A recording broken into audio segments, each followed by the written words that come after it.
got my Jordans on and they're real sneakers. Like Jesse Lopez, I'm a seeker. I ain't woke, you a sleeper. Can't get close to me. It's your boy TwojsKicks. Make sure to follow this channel, like, comment, subscribe. One time for your boy. All right, everybody. Welcome to Sneakercon L.A. We are here, and we have a panel discussion for you guys. If you are a reseller of any sorts, if you brought one shoe to sell here, if you brought 30 shoes to sell here, this is the panel discussion for you.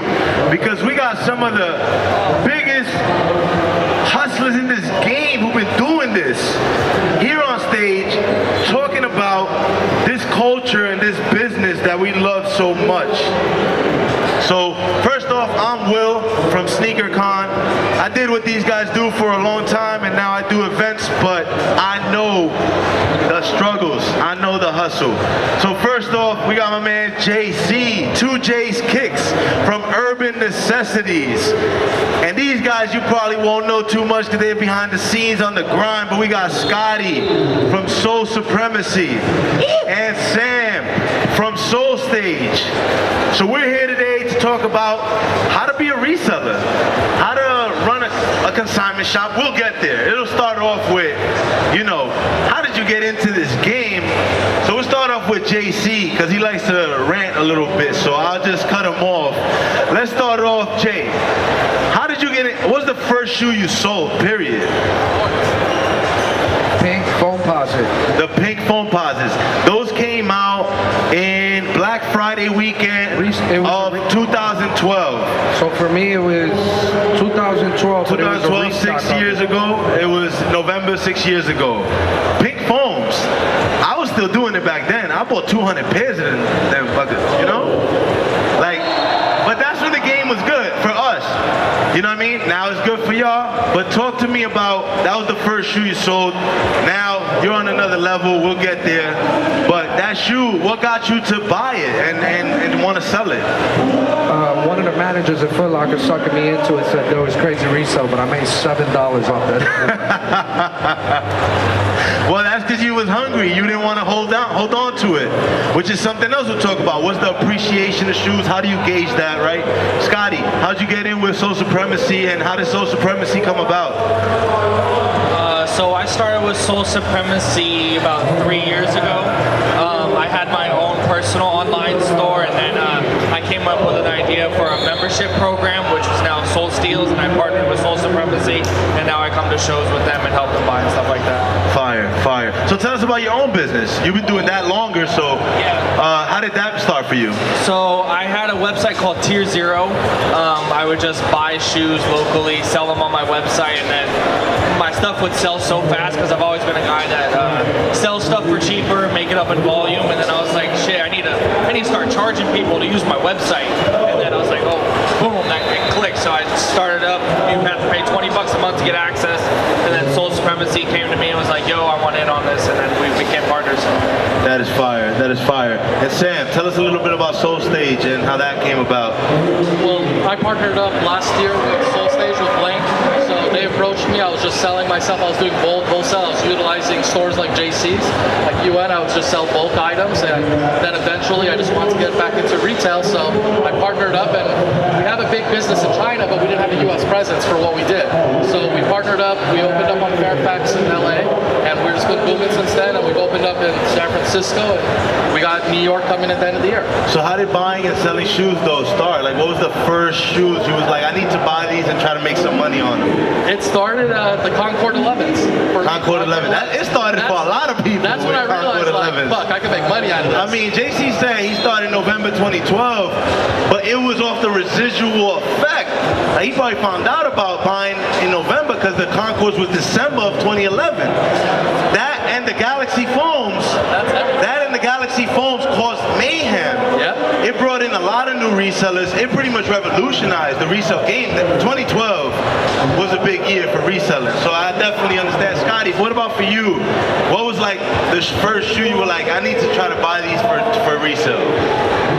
My situation was a little different. I lived in Sacramento for a long time, and like a lot of the sneaker guys there, we were all the same size, so we would always kind of trade shoes. And then I moved to a small town where no one bought shoes at all, so I would have to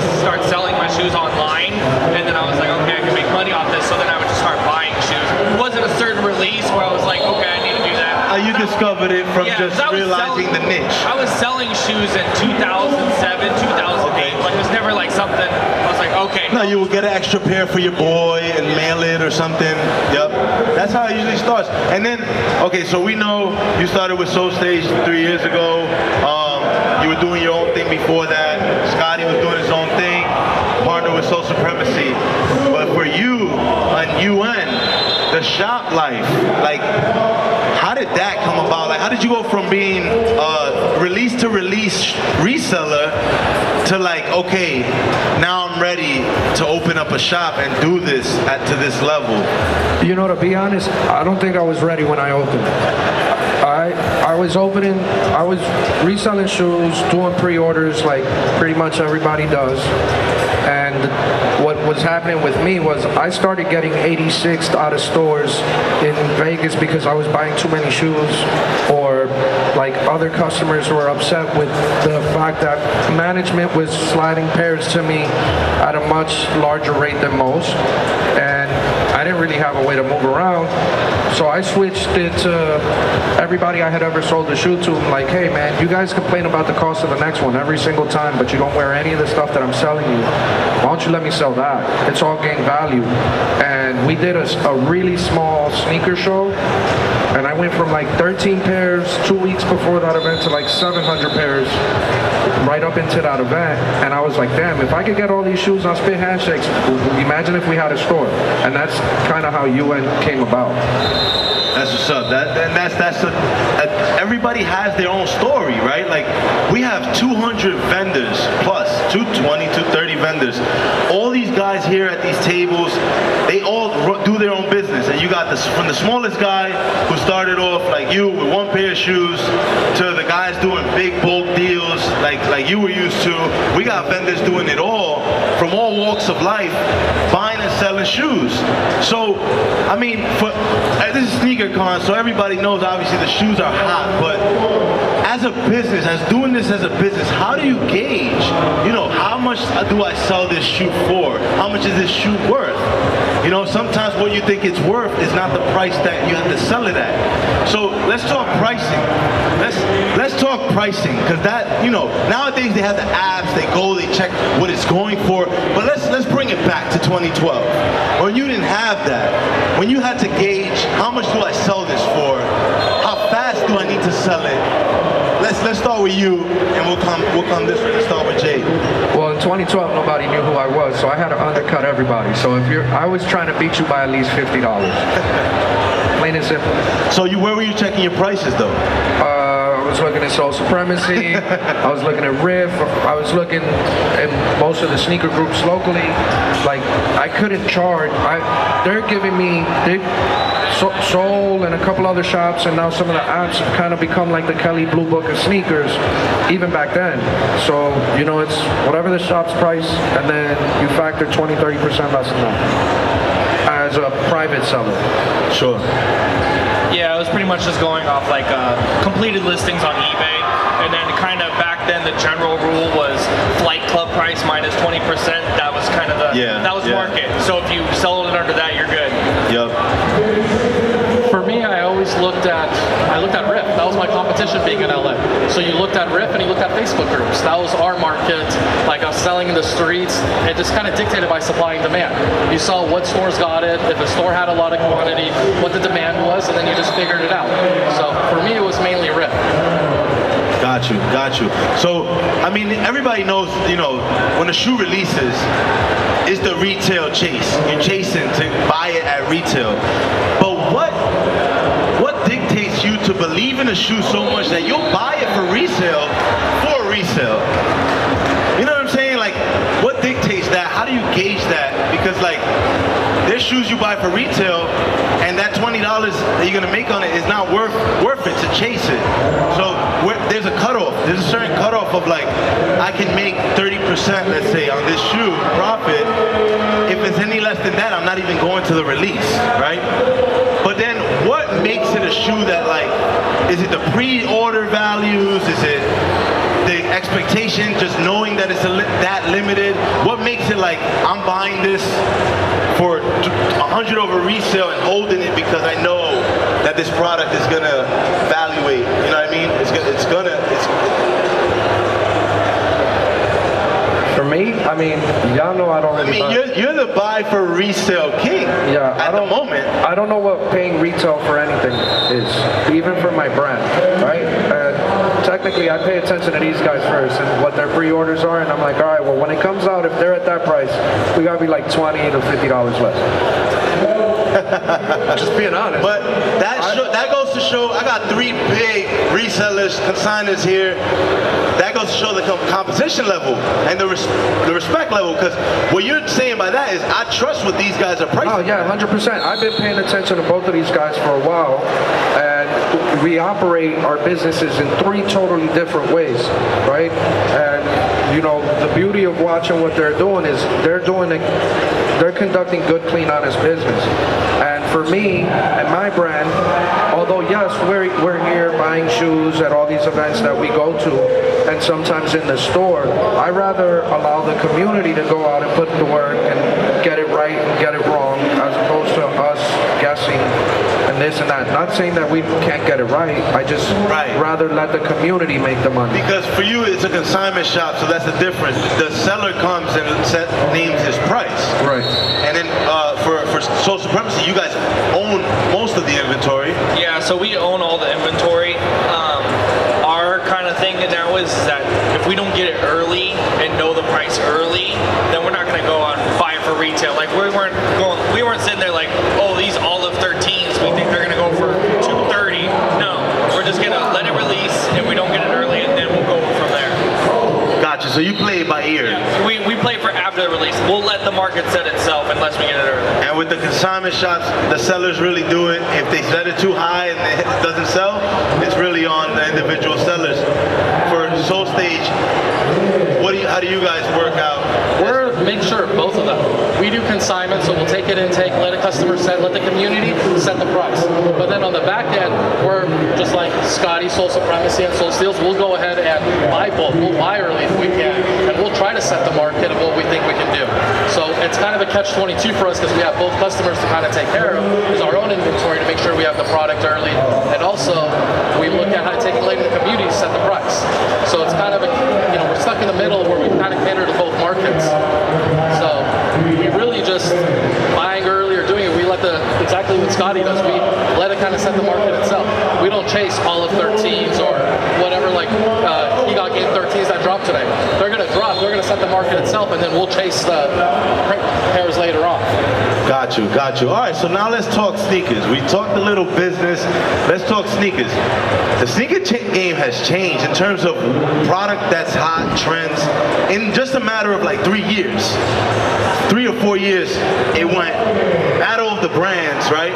So 2012, we were talking about a lot of Nike basketball, a lot of Jordans, where general release Jordans were sellouts, and you were making 30% on every release. That's not the case anymore, right? Something happened along the lines with Nike basketball, and it moved. You had the little alternative Asics, New Balance collab wave, which opened it up for Adidas, right? And the Yeezy brand.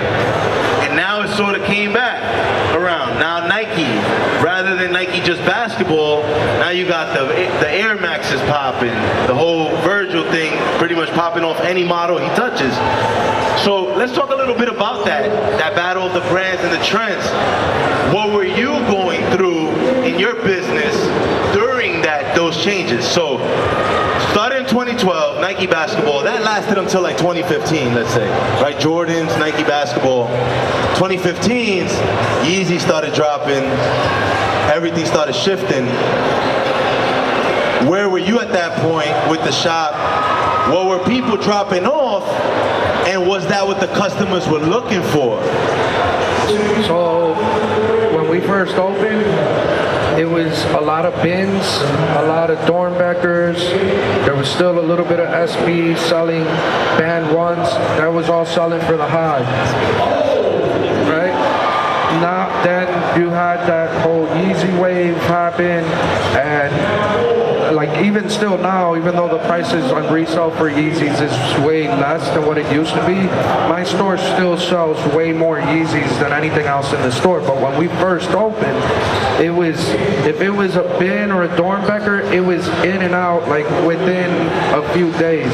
Now those are shoes that are like, you're gonna see Tumbleweed go by faster kind of thing than those shoes selling. Yeah, and it's not that they don't hold the value, it's just that the trends, right, is the person that wants to wear it now, that's just not what they're looking for. Well, I think you have much more educated consumers, one, and a much wider variety, and that's from an era where the ones that are really spending the money and being active, buying, selling, trading, that wasn't their era. So you can't expect them to buy it. That's how I look at it. Yeah, I mean, I know here at Sneakercon when the shift was happening, right? We got 200 vendors per event. I saw guys struggling with inventory because the shift was happening and they couldn't sell their inventory fast enough to pick up the new stuff. That's the turnover, right? That's the trouble. Because you set your mind on a price. This is worth this much. I need to sell it for this much. But when the times change and the trends change, you gotta adjust your prices to turn over product. Not everybody gets that. I saw guys struggle. Scotty, where were you during some of that shift from the Nike to Adidas wave? We'll still eating from that. I mean, you know, like, what were you with Sole Supremacy yet? Yeah, I was around there about that time. He was wearing. What did you see just in terms of, because you guys own all the inventory, so that's a little bit different. That's more like our vendors that own all this stuff and now they have to flip it. Yeah, for us it's all just about price dropping. Like you really, and nowadays there's no such thing as a brick. It's all just about adjusting the price. Like every Adidas shoe will still sell.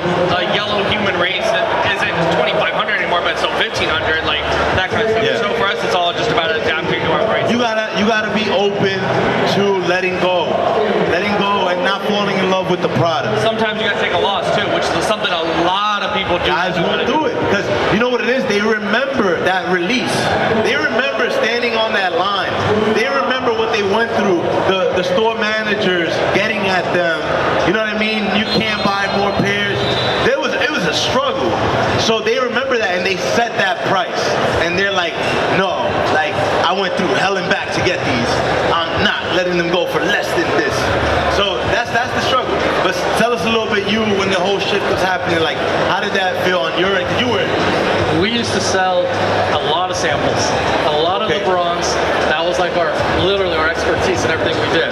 And in 2015, it all went to Adidas. It went from NMDs, it went to Boost. I remember JC at UN, they were selling Boost like crazy. There was a point you weren't even taking in LeBrons and Kobe's or anything. They're bricks. So you have to make sure you pivot yourself. And honestly, I take a lot out of what Scotty does is you just have to understand, as long as you're taking more W's than L's, just move it. Move your product. Make the small margins, get your high volume, and just push your product through. That's the number one thing I honestly can say I learned from Scotty was don't sit there and chase that $1,000 payback. Just get your 100 to whatever you need to do and just keep pushing through. Yeah. Like, that's it. No, and that's what it is. And then you had another shift happen. So not only was it the trends, the brands, and what people were trying to buy, but it was also how people bought shoes. The shifts that happened trend-wise, right? What people were actually in demand for and trying to buy, but there was also a shift in technology and how people bought shoes. So tell me a little bit about that change, going from trying to buy shoes at the stores on release days, raffles, whatever, to on the stores on release days, lining up and all that, going shop to shop, getting limited, to then bots and raffles and backdooring, and you know, that was a big shift. What's backdooring? Backdooring is when the store manager at a retail shop sells the pairs to certain sellers over the general public. So that's what backdooring means. No puns intended here. But tell me a little bit about that change in technology, no more lineups. How did that affect your business? We'll start on your end from here. How did it affect it? I think it affected it in a little bit of in a positive way, unfortunately. Unfortunately, it put the market in a certain individual's hands. Kids who are running the bots were able to get mass quantity and kind of dictate the market. So on the bot end, but now that's kind of done with. Nike has kind of killed that off, and so has everybody else. But I think the biggest change in the marketplace has been the apps.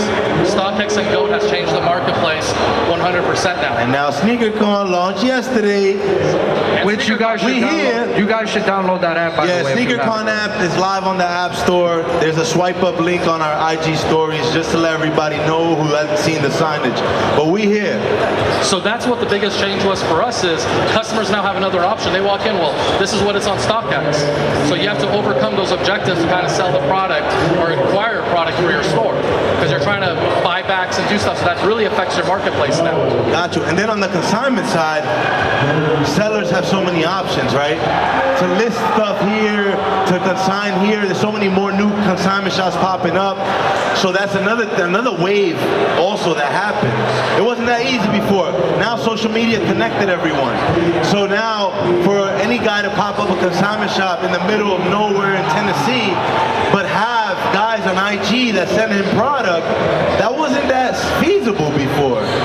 So now that also, Scotty, tell me a little bit about just the shift in like how shoes are released. How has that affected the business? I'm not going to talk about StockX because I'm going to get ulcers if I start talking about it because I don't like so don't even mention it. mention it. We're not here to talk about them. Next question. But yeah, bots are awesome now. Like kids, I have a lot of admiration for these kids out there hustling and doing that and stuff like that. But did it make it harder for you guys? Did you guys own your inventory? No, it's way better. Now we got these kids that just hit 60 pairs and bring it straight to us, so they don't have to do anything. Gotcha. They don't have the equity to go week over week. Gotcha. So they're going to come to us to get money for the next release. Gotcha. Now for the consignment side, things are a little different. It's a little different business. So how did that, were your sellers having a harder time with the shift? Were they able to still get pairs when they all went digital? For my higher tiered consigners, the guys that are really moving units, all the changes that have happened are for the betterment of the business side of it, right? It's made them much more efficient. It's forcing people to evolve and not stay stuck, right? Like 3-4 years ago, 5 years ago, it wasn't really realistically to consistently get 20, 100, 500 pairs of something as it is now, right? These businesses, and because of all the changes that have happened in the culture and all these extra added avenues, is forcing retailers to do what was blasphemous a couple years ago. Now it's part of it. So it's cleaned it up. You're not seeing as many fights at some of the, releases. You're not seeing these long lines that are hurting the community or whatever, making a mess. So, and now the consumer is a much smarter consumer too, because they understand time and effort, and they know they can go through respected avenues to get it. So I think the whole culture has been improved by it. The guy that's stuck in his ways, that thinks it's 88, 89, it's not for you no more. You know what I mean? And I got guys that got on the train with us early and bought into, hey, we have to offer the lowest consignment rate and we have to put our prices lower than everyone else and we'll move value as opposed to margin. But that's the new way of thinking. Like thinking you're going to hit home runs all day long doesn't exist anymore in our culture. It does, but for very, very few. Yeah, and then so let's talk about that because, the Yeezy wave came, the Adidas got hot, all this new digital way of releasing shoes, and now it's even gone to another level. So the new trend, right? Everybody hating on Yeezys because now you can actually buy them, right? Even though they still sell great, they're still great. But when you hear people's perception of it, because when they buy it now, they can't sell a V2 for 800, 900, like the first 5 colorways that came out. It was instant. You pay $220, you get 600, at least. Now, you got Belugas, 2.0s and blue tints and, creams and butters going for what shoes used to go for over retail, like 30%, 40%, maybe 50% over retail, which is still, you can still build a business off of that. But a lot of resellers go to the shop to get one pair and try to hit a home run. So that's changed. That's changed because there's not that many shoes that you're gonna hit home runs on, and they're expecting it to come from Yeezy brand, but it's changed. So now it's Off-White. But those home runs are a dime a dozen. You still have to know how to buy GR product, let it appreciate, work it in the market, you know, and make your 30% to sustain a business. But just in terms of the trend of people anti-Yeezy now and all in the Off-White new trends, Air Maxes, everything happening with Nike now. And then also these really limited shoes dropping in like really weird ways, like Complex Con, right? They're doing all types of quirky stuff. And you got stores doing scavenger hunts and weird type of raffles. Just talk a little bit about this new wave of sneaker releases, collabs, you know, where Jordans sit, you know, GR Jordans sit, Nike basketball shoes sit. So what do you buy, right? If Yeezys don't sell for much over retail, Nike basketball hasn't reinvigorated itself, and Jordans, you know, the GR ones are still sitting. How do you know what to buy? And if it's just Off-White, how the hell do you get it? Supreme. Buy Supreme. Buy Supreme. So that's it. That's where the conversation was going. Exactly. It was sneakers 3 or 4 years ago, and the streetwear part of it was a non-existential factor. It was like TZ watches, or it was like Bobby Fresh, and it was just it was a part of it, but it wasn't part really deep down. Now it's about the fit. It's not just about the sneakers anymore. It's about what are you wearing as a shirt. You know, if it's V-Lone, if it's antisocial, if it's Supreme, you have those. Like, it's the marketplace has changed. So that's to be successful. And you asked this question earlier, is to be successful in this marketplace, you have to be able to pivot quickly and adapt and evolve. If you're not going to do that, and if you're stuck in your hard ways, you're going to be non-existent in a while. Yeah, like, cause I know guys still sitting on Legend Blue 11s because they want 400 or 500. Because that's a Jordan 11 and they drop every Christmas. You know what I mean? Like, let me know where I can sell mine for 400. That's a 4-year-old mentality. So, but it keeps happening, and it happens every few months, and things change. This Supreme wave, it hit hard. Obviously, the Louis Vuitton thing made it crazy, but it was ramping up from like 2015 and on. Before that, Supreme still sold out. Supreme still resold, but it was more niche. Not every kid was a Supreme reseller. Now every kid resells Supreme, the same way that every kid resells shoes. So there's gonna be a next thing. There's gonna be another market. There's gonna be another product. You have to be able to evolve, and that's one of the hardest things to do. Most people are not open to change. But just going back, Scotty, to just this new wave and what's happening currently, you know, how have you guys sort of adjusted to the fact that everybody's coming into the shop asking for Off-White, right?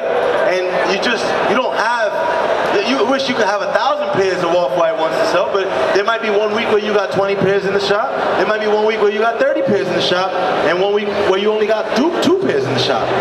So, you know, when that's what people are looking for, how do you sell? You know, because that's a part of this topic too. How to be a reseller. How do you sell product? Because at the end of the day, you got to be a salesman, right? When if somebody comes in the shop, they don't necessarily all know what they want. So selling is the easiest part of this game right now. It's getting the product. It's getting Off-White. It's getting Supreme. Like, because that's the stuff people want right now. Like, no, that's what I mean. But when you don't have that, then you gotta show them something else. Like, they're always gonna go for the Off-White, and then the Yeezy, and then maybe the retro Jordan. But I mean, they're always gonna want something. Whenever they come into the store, they're not. Usually, it's not just window shopping. They're gonna buy something. But so that's what those pairs that the secondary pairs you offer someone who comes in looking for an Off-White one. You offer them Chicago ones. You offer them bread ones. You offer them other Jordan ones that might not be the home run hitter for a reseller, right? You offer them stuff that you might have got for GR price, retail price, that you're making 30% on though, on that sale. But other resellers who don't know as much will not go out and spend money or invest into that product, outlet product. If you're still trying to make 30% as a reseller right now, you're not selling shoes. You're not, like, unless you're getting it for retail, there's no way you are making making a good living selling shoes if you're trying to make 30% margins. There's no way. Well, if you're getting it for retail. Yeah, if you're, in our case, like if we spend $500 on a shoe and we're trying to mark it up to $700, it's not going to sell. Like if we buy $500, we need to sell for $600. That way we actually have a chance to get the shoe from the customer, because if it's worth $600 and we're paying $500, then it's like, okay, I'll sell it to them, get my quick money, and then we just make that $600. Got you. Pawn shop style. Pretty much. That's really what it is, because it's a different game. I mean, like I said, the consumer's a little bit more knowledgeable, right? 2 years ago, when you had customers walking into your store, there was no platform for them to look at. They were just going off impulse and taking your word for this is what it costs, right? And they either paid that or didn't. Now you got three type of customers that come, at least this is what comes into my store. The guy that we all dream about as business owners that comes in and says, I'll take all of it. It doesn't matter what the price is, right? Sam tends to get that from time to time, like 4 to 5 times a day, where he's at, right? Not always. But most days.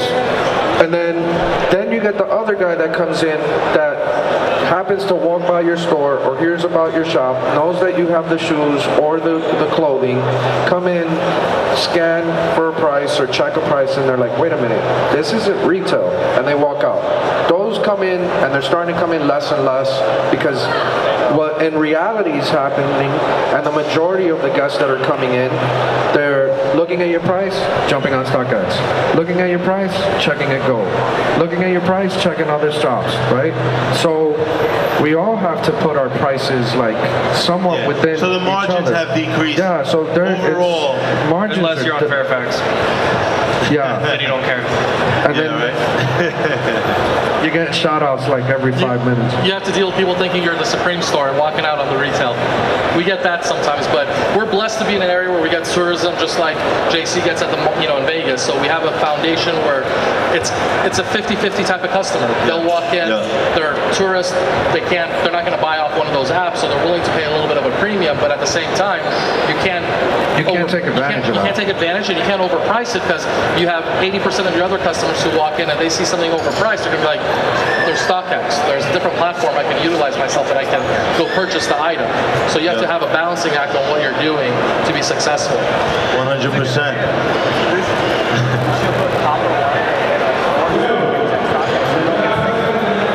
All right, so that's really it for this panel, guys.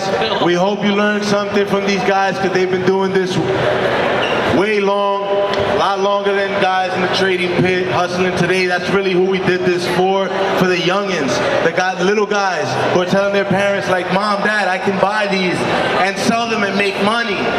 But they need to understand a lot more about the business if they want to continue to do it.